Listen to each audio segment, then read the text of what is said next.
There is a woman running for state senator. This is her in North Carolina here. And she is suing to drop the state ban on taking a ballot selfie, something she's doing in this picture. It kind of got us thinking. You know, the Institute for Legal Reform, they keep a list of the year's most ridiculous lawsuits. And last year it included lawsuits over how long it takes to make Velveeta mac and cheese, whether boneless wings can actually have bones in them, whether Texas Pete is a fraud because it's made in North Carolina. And you know what? The ballot selfie lawsuit on the surface seems like it would fit right in.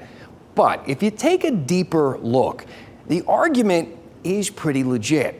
The attorney behind it calls ballot selfies core political speech protected by the First Amendment. We've seen this argument before, not in just the last 10 years, but in the last 150. So let's ask the question, how did we get here? North Carolina is not the first battleground for ballot selfies. The reason behind the ban is actually bribery. The State Board of Elections puts it this way. Photographs can be used as proof of a vote for a candidate in a vote-buying scheme. This idea stems back to the 1800s. Back then, voting was very public. No individual voting booths, just a line and a ballot box. Parties corralled people to the polls. They handed them pre-made party tickets and coerced people to vote for their candidates. A 2004 study of 48 contested elections between 1851 and 1868 put it this way. The American polling place was thus a kind of sorcerer's workshop in which the minions of opposing parties turned money into whiskey and whiskey into votes. Enter the secret ballot, an idea we actually got from Australia. In the 1880s, states started setting up voting booths so people could vote in secret. Political parties were not going to pay for votes if they couldn't get a receipt.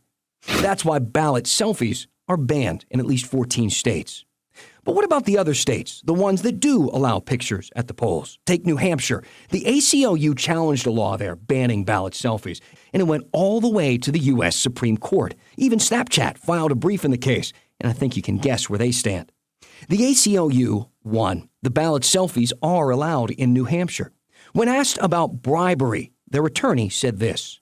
The state should investigate and try to prosecute vote bribery and voter coercion, rather than enact a law that sweeps within its scope protected speech that has nothing to do with vote bribery. And that's how we got here. And we will see where it goes, this lawsuit in North Carolina.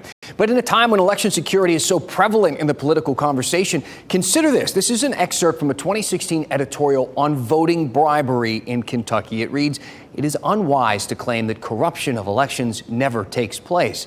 The risk, of course, is that the public concludes that these exceptional cases describe not exceptional cases, but the whole. And for that assumption, there is no evidence at all."